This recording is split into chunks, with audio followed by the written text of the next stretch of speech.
os demônios, nós pulamos aí para a próxima parte, né, como estão falando, quando existe uma força espiritual sobre a doença, ela não cura, o médico não cura, é apenas um paliativo, ele receita um remédio, você toma o remédio, alivia, mas essa doença permanece, você busca vários recursos e não é curado, porque muitas das vezes essa doença está sendo alimentada espiritualmente por uma força espiritual, um demônio.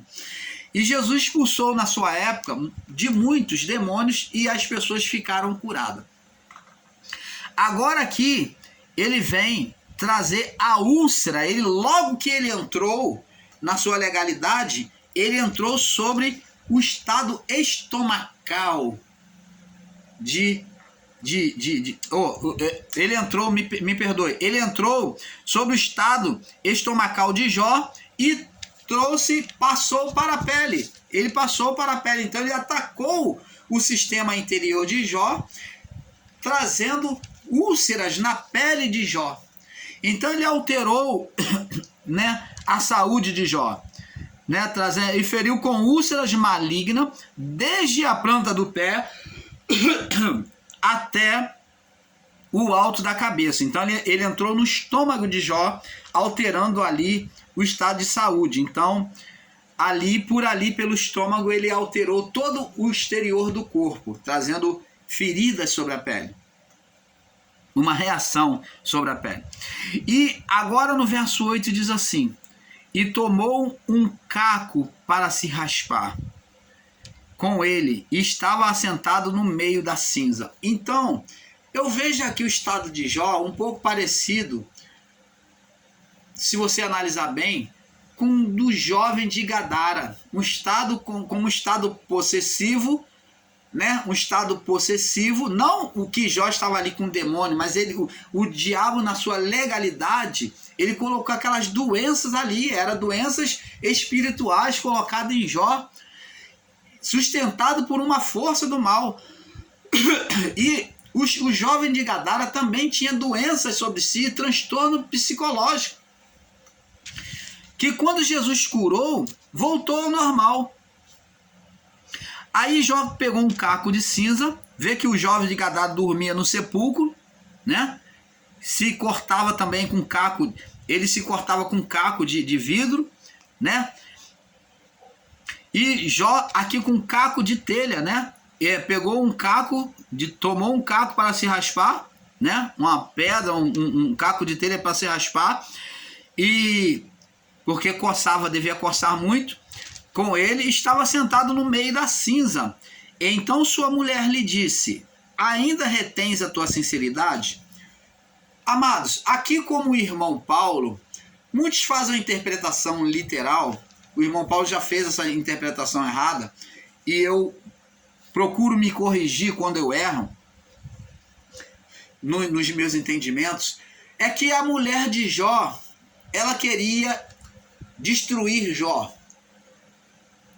Mas essa mulher de Jó, quando ela falou assim, ainda retens a tua sinceridade, ela já tinha visto o sofrimento dele ter perdido os filhos, as filhas, os servos, perdeu tudo. E quando ela viu o estado de Jó, que Jó ficou desfigurado, cheio de úlcera, que é machucados na pele, suporando assim, ó, saindo pus, fedendo e coçando, saindo sangue, saindo pus no corpo inteiro. Jó ficou desfigurado. Nós vamos ver mais adiante que os seus amigos ao longe não reconhecem Jó. Nós vamos ver mais adiante. Olha, amados, foi um estado lamentável. O estado de Jó, nem os amigos reconheceram ele. Ao olhar para ele, ver ao longe, de tão sofrimento que foi o estado de enfermidade dele. Primeiro ele se desfigurou, se abateu por causa da perda dos seus filhos. Ele tinha ali os filhos que perdeu, os servos. Ele não estava tão preocupado com as riquezas, mas os filhos, servos, com certeza ele estava de luto. Ele estava de luto e ainda perdeu a própria saúde, se desfigurou, ficou cheio, suporado de úlcera, saindo pus do rosto, coçando pescoço, mão, braço, perna e fedendo, cheirando mal. Olha, Foi triste, foi tremendo isso. Um sofrimento muito grande, uma coceira enorme, um sofrimento. Um homem a ponto de pegar cacos de telha, de pau, sei lá, para se coçar. É porque a coceira estava muito grande. A mulher, quando disse, ainda retens a tua sinceridade? Amaldiçoa a Deus e morre. Ela ali, como sua esposa, ela estava querendo acabar com o sofrimento de Jó. Ela não estava sendo maligna, não. Ela se condoeu de ver o sofrimento do seu marido. Porque ensinar que essa mulher estava indo contra Jó, desejando a morte do próprio marido, é um erro, porque ela... Deus vem dar filho a Jó com a mesma mulher. Falei.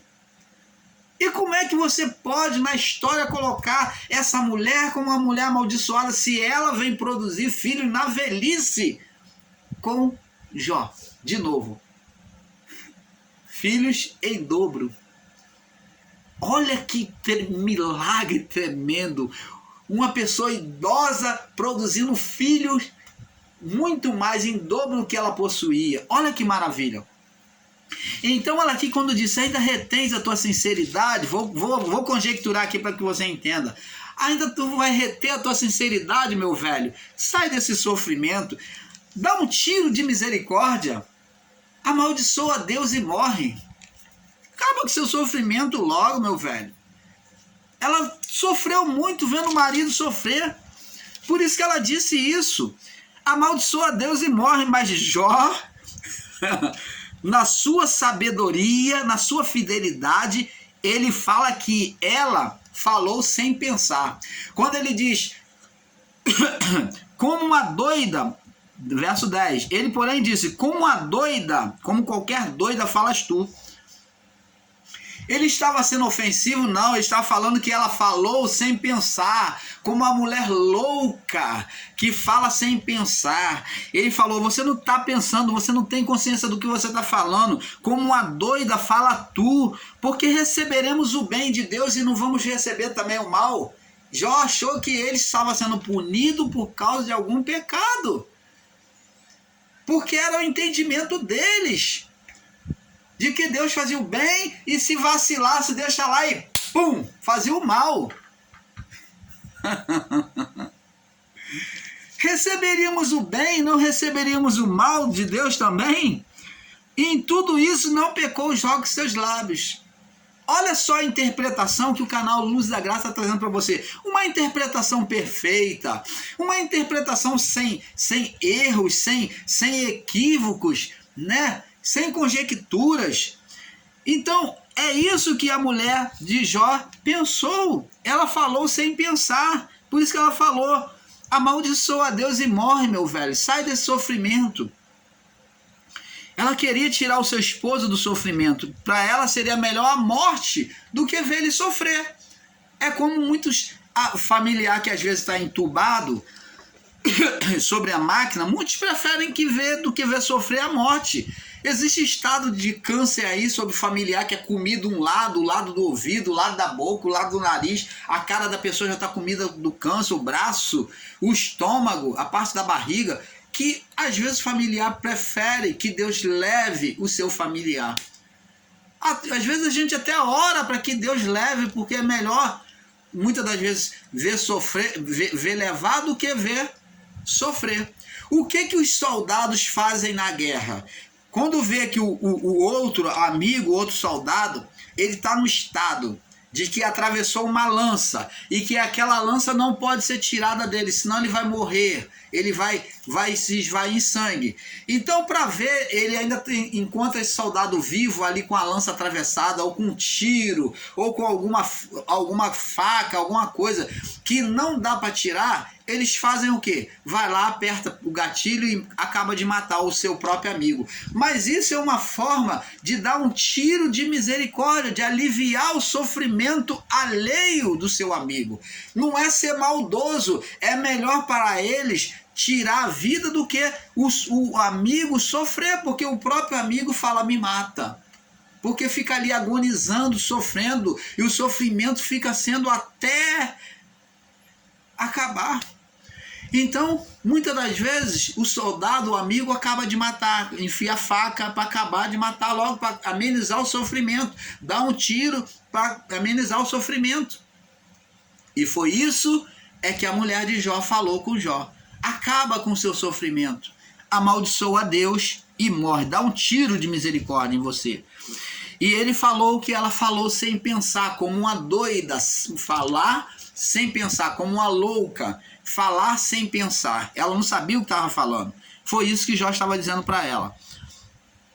Que receberíamos o bem, mas também receberíamos o mal de Deus. Ele aqui mostrou, por um lado, que Deus é soberano, mas no entendimento dele é que ele estava sendo punido por Deus por ter feito algum mal. Por algum mal. Agora, amaldiçoa Deus e morre. Vamos agora estender agora para o verso 10. Diz assim: ele, porém, disse, como a doida falas tu, receberemos o bem de Deus e não receberemos o mal? E em tudo isso Jó não pecou com os seus lábios. Verso 11, agora vamos no encontro dos amigos de Jó, que vai chegar a ele, passado algum tempo desse sofrimento, agora vem seus amigos. E ouvindo, pois, 3 amigos de Jó, verso 11, que todo este mal tinha vindo sobre eles, esses amigos eram 3 reis, eram os 3 reis, era Elifaz, Bildade e Zofar. Nós já falamos sobre eles no vídeo abaixo, provando a existência de Jó, né? Já falamos explicadamente sobre eles. Que esse mal tinha vindo sobre ele, vieram cada um do seu lugar, da sua terra, né? do seu governo. E todos eles eram reis, governantes, né?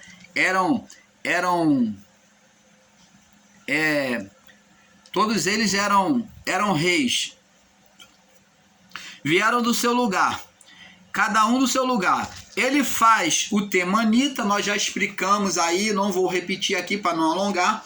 O temanita, que vem da cidade de Temã, né? O temanita, ele faz o temanita. Bildade, o suíta, nós já explicamos sobre o suíta, que é um povo lá do Islã, né? E Zofar, o namatita, que, né? Namatita.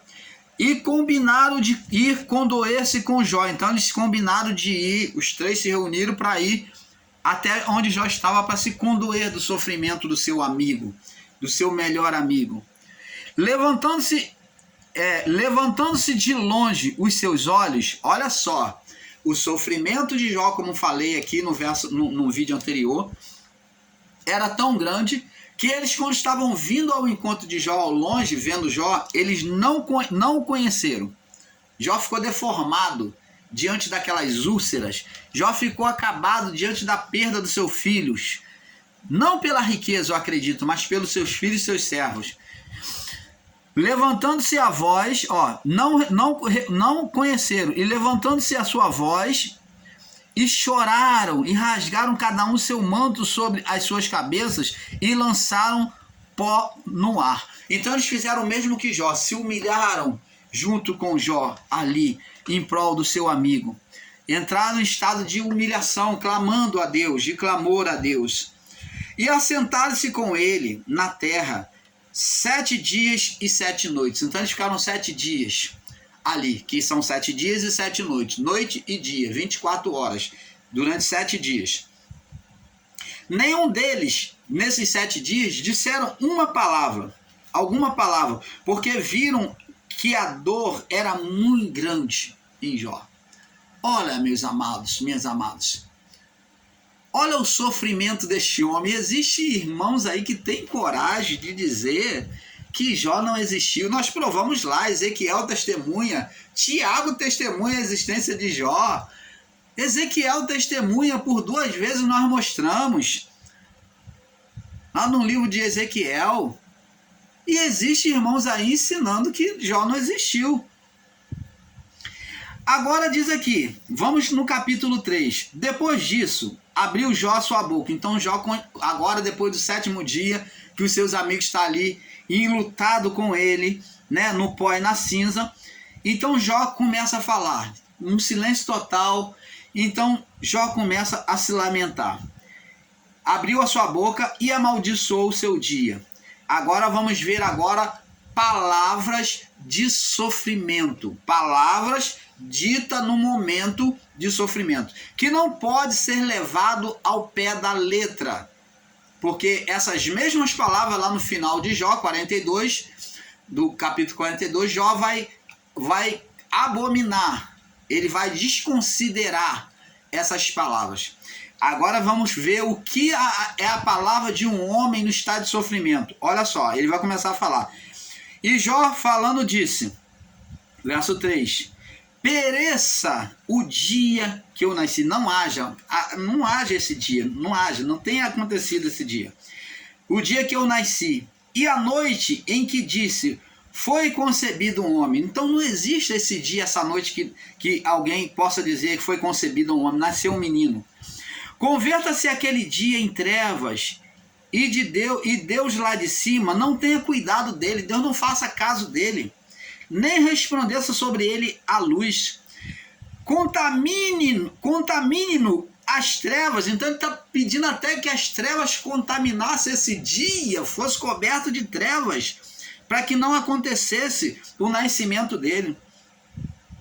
E Deus lá de cima não tenha cuidado dele, nem resplandeça sobre ele a luz. Contamine as trevas, a sombra da morte. Verso 5. Habite sobre eles a nuvem, a escuridão, porque nuvem causa escuridão, né, sobre a terra. E a escuridão do dia o espante, aquele dia, para que não aconteça o dia do nascimento dele. Quanto àquela noite, dela se apodere a escuridão, e não se regozije entre os dias do ano, e nem entre os números dos meses. Ele não queria nem que considerasse ser contado o aniversário, ser lembrado o dia do nascimento, nem o mês que ele nasceu.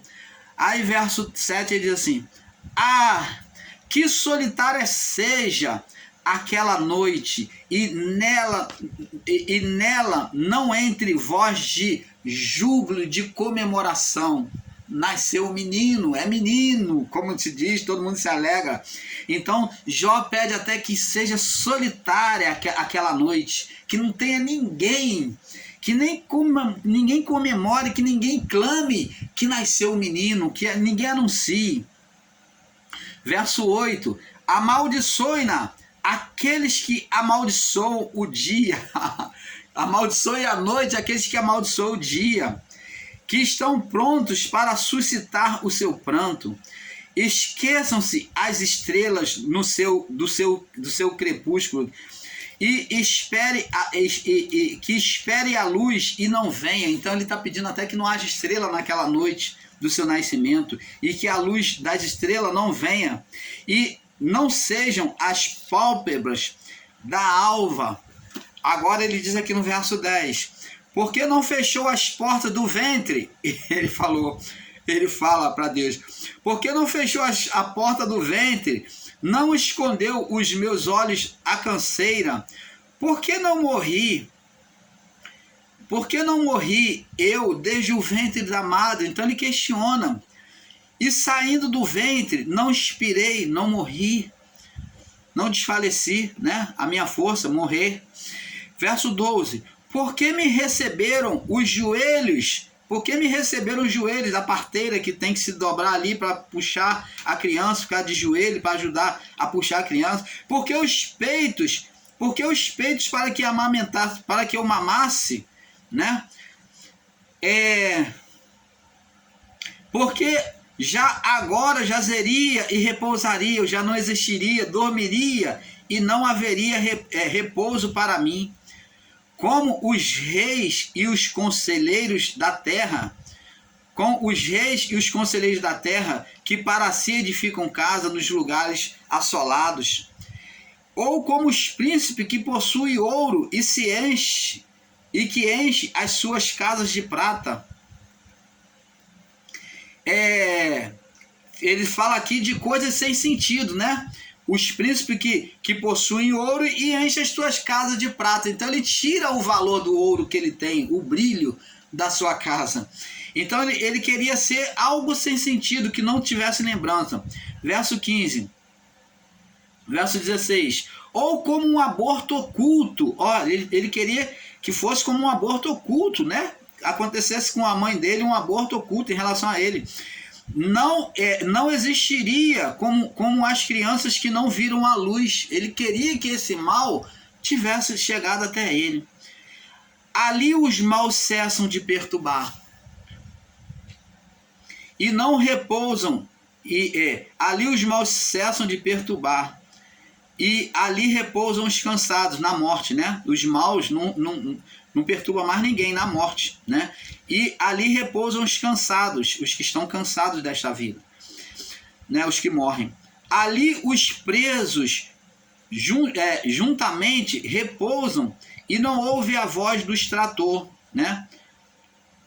Ali está o pequeno e o grande, na morte está o pequeno e o grande, o servo e o servo livre do seu senhor. Na morte não existe domínio do homem sobre outro homem. Morreu, acabou essa dominação. E Jó queria que estivesse morto. Então ele faz essas comparações. Vamos ver mais.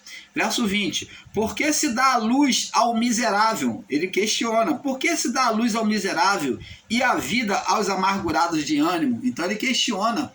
Por que as pessoas vêm para sofrer? Ele questiona isso.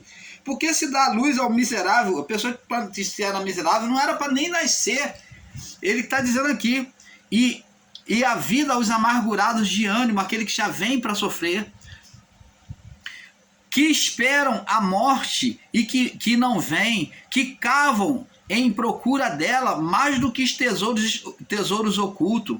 Existem pessoas assim, meus irmãos. Às vezes quando chega no leito, no desengano médico, a pessoa prefere a morte.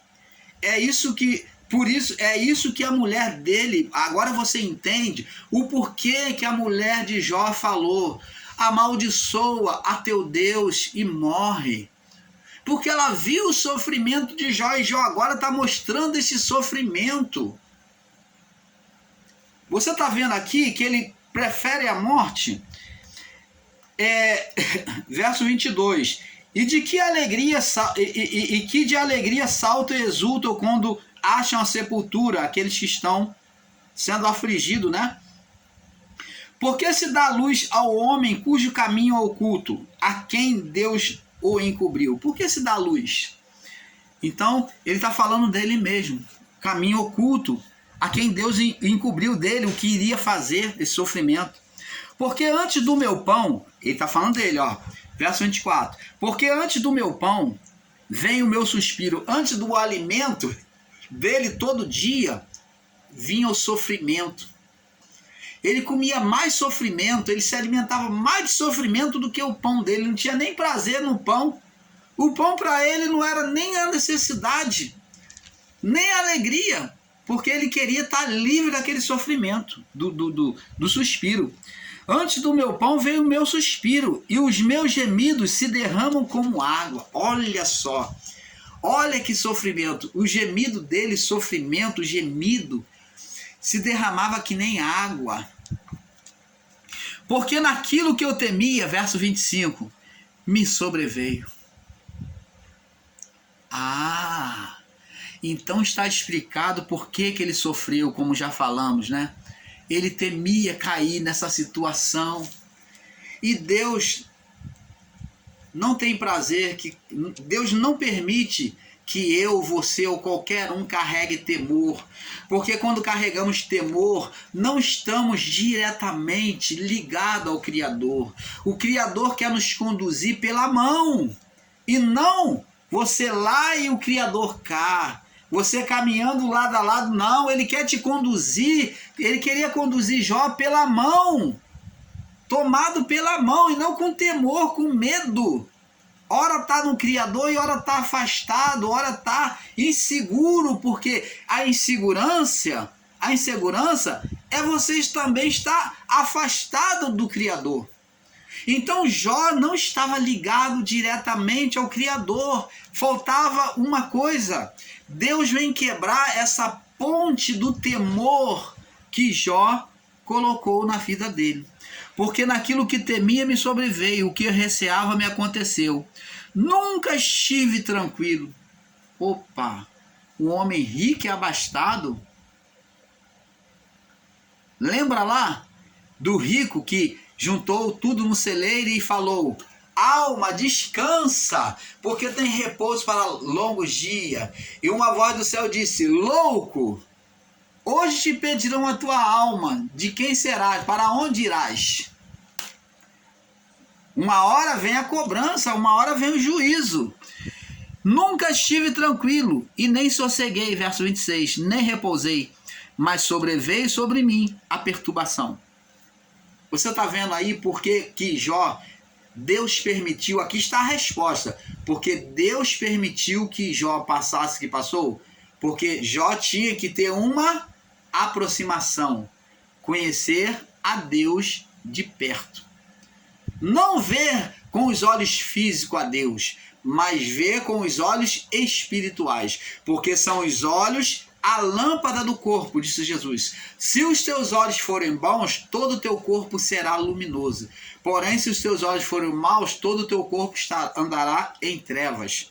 E Jó não tinha os olhos perfeitos em relação a Deus. Apesar de ser obediente, homem íntegro e reto, se desviava do mal, mas ele precisava de uma intimidade com Deus.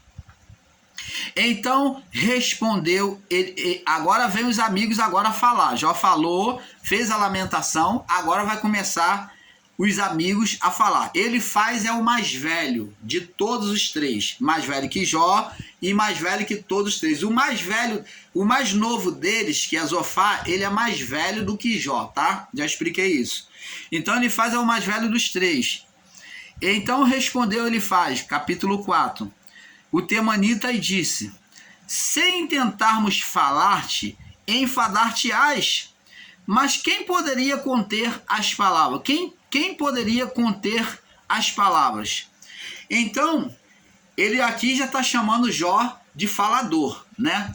Se tentarmos falar-te, enfadar-te-ás. Você não vai aceitar o que a gente vai falar.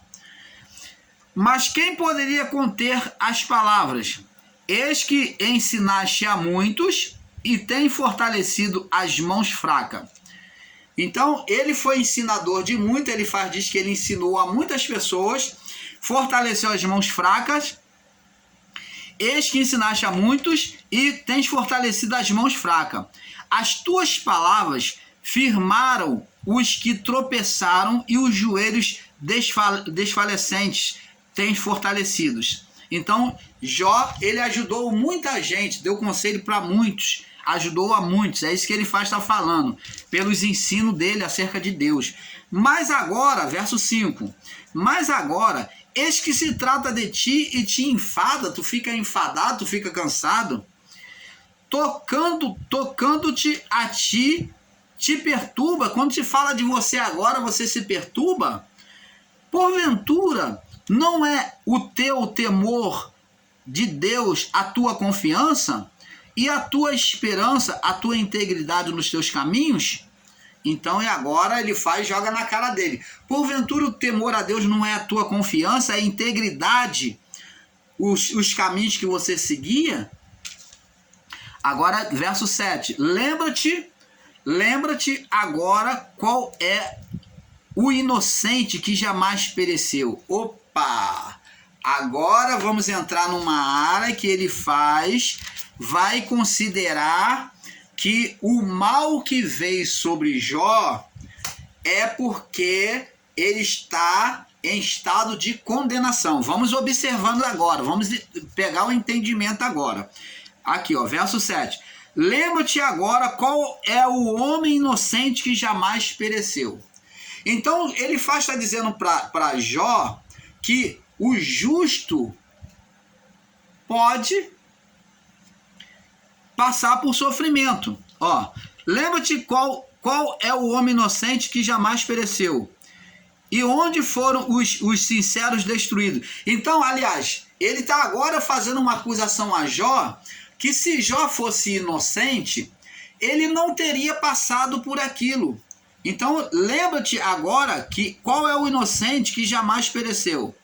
De onde foram os sinceros destruídos? Então, ele está falando, ó, se você foi atingido, Jó, por este mal, é porque você cometeu algum delito, algum pecado. Você tem que olhar, Jó, e ver aonde é que você errou, para que isso venha a ser banido. Vamos ler. Vamos ler, verso 7, né? Lembra-te agora do inocente que jamais pereceu. E onde foram os sinceros destruídos? Segundo o que eu tenho visto, olha o que ele diz. Os que lavraram iniquidades e semearam o mal, cegam o mesmo. Opa! Ele está dizendo, em outras palavras, que o mal só veio sobre os que cometeram iniquidade. Cometeram maldade. Então ele está dizendo, Jó, você está recebendo a punição do seu erro. É isso que ele está dizendo no verso 8. Agora vamos no verso 9. Com o hálito de Deus, com o hálito de Deus perecem, e com o sopro da sua ira se consomem. Está falando do iníquo, né? E o rugido do leão, e a voz do leão feroz, e os dentes do leãozinho se quebram. Então ele estava dizendo que agora Jó estava passando humilhação e vergonha por causa do pecado. Ele coloca Jó como leão que vem ter o dente quebrado, passar vergonha, a humilhação. Ele fala agora de Jó como leão, que passa vergonha. Ó, o rugido do leão e a voz do leão feroz e os dentes dos leãozinhos, que é a família de Jó, dos filhos, se quebram. Perece o leão velho, porque não tem presa, e os filhos da leoa andam dispersos. Ele está falando da família de Jó como leão, e a família de Jó, que agora passou por isso, por vergonha, humilhação, condenação.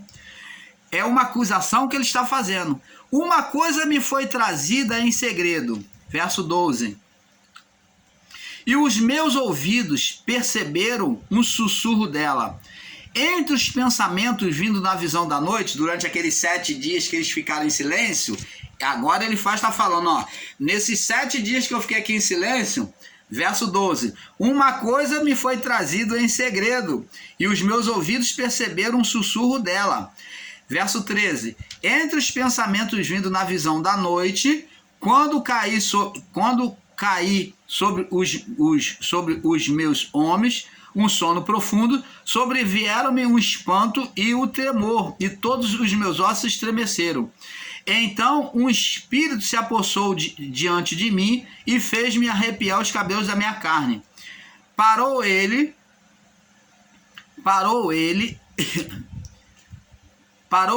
porém não conheci a sua feição. Um vulto estava diante dos meus olhos. Houve silêncio e ouvi uma voz que dizia: seria porventura o homem mais justo do que Deus? Seria porventura o homem mais puro do que o seu Criador? Eis que ele não confia nos seus servos, e ao seu